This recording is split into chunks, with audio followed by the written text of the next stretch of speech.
Welcome to the Evolving Women podcast. I'm Teresa Lisum. And I'm Erin Capzerra. Welcome to our community as we explore health, wellness, and stepping into your superpowers. We embrace growth and empowerment, so get ready to be your best self and live your best life. Let's evolve together. Hi, my friends. Welcome to this episode of Evolving Women. We're so thrilled you're here. Today, we're going to talk about conscientious spending, which is a term I literally just heard maybe a month or two ago. And I really have latched onto it. I really like it a lot. And it basically just means purchasing things that you love with some intention and some thought behind it. So we're going to have a conversation around that today. Erin, have you heard that phrase before? I have not heard that phrase before, but I love it as I know what I want, and therefore I'm not going to buy something spur of the moment, get home and hate it and wish I didn't spend money on it. Especially with clothes that stay in the closet with the tags on them. Yep. And Some we've things all look cute done on that. We've definitely all done that. Some of us more than others. But just to have some thought and some awareness about what we do like. Because if we don't know, then that could cause us to purchase things haphazardly. Like you said, and then they just sit in the closet. We were just sharing before we hit the record button that I've learned the type of clothing I like over time. I mean, it took me a while, but I actually now understand what I like. It has to be a soft, comfortable fabric. It has to have a certain cut at the collar. And it has to be really comfortable, and it has to be versatile. I like my clothing to be able to mix and match. So it can look casual. It can be worn in a relaxed atmosphere around the house. I can wear it with a skirt. I can wear it with, different times of the year. I can layer it. So I have certain things in my head that something has to match up with before I will purchase it. Because I've decided that I'm not going to just buy everything. I'm going to buy something with intention. I love that. And it's funny because I do the same thing where I keep my bottoms are all a specific color, jeans, khakis, and occasionally I'll buy like gray or something. And then that way the tops can be any color they want to be because it works well. But usually it's funny because you look at your closet and I usually have the greens and the blues. And so I'll pop a color here and there, but not always. And then the same thing is okay, if it's a t-shirt or a nice shirt, I can wear it with jeans to dress it down. I can wear it with khakis to dress it up. What am I putting over top of that? Is it like a loose, and like cardigans or sweatshirts? I always try to buy those plain and solid colors so that they can match any shirt underneath as well. But you're going into that shopping experience with some type of criteria in your head of what a certain item has to meet before you're going to purchase it. And we're talking clothing specifically, but that can be applied to anything that you're purchasing. It can be applied to experiences. Do you have a certain criteria of what brings you joy? What makes you happy? What pushes you out of your comfort zone? Some type of experience that you would like to have.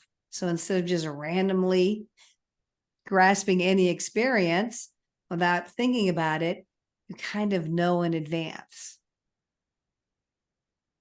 So do you think that applies to experiences, Erin? Absolutely. There's certain things that are great to do when it's cooler outside, and other things are nicer to do when it's warm out as well. So you're not going to, going to a theme park or going to something that's going to keep you outside may be more enjoyable at different times of the year. And so I So like that.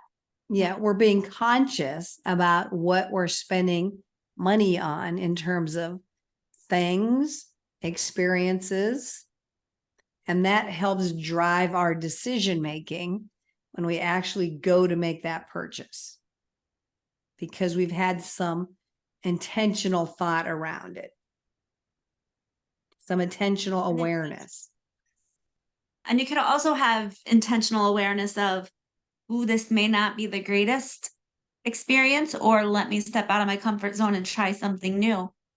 But then when you go to that event or that wherever it may be, you have that outlook of, okay, I don't have high expectations. Let's just see how fun this is. Mm-hmm. Mm-hmm.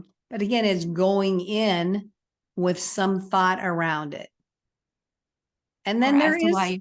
there is, value in stepping into an experience where you really have no expectations and seeing what happens, but not everybody can do that.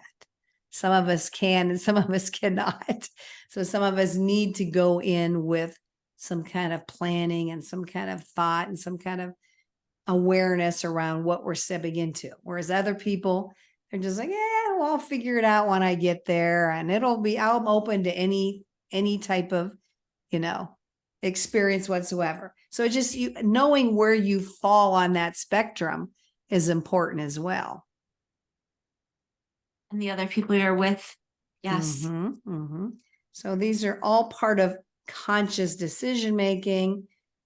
It sounds like we might have stepped away from conscious spending, but it really all feeds off of each other. And the whole concept is the same, is doing things, purchasing things, experiencing things that you love to bring you joy, that are life enhancing and align with how you want your life to play out.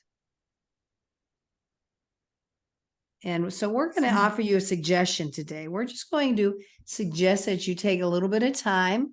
The invitation is here, whether you choose to do it or not, is to actually either think about or list out what you do like in terms of what you typically spend money on. Like I prefer to spend money on organic fruits and vegetables. I prefer to spend money on clothing that is comfortable and cute and is versatile.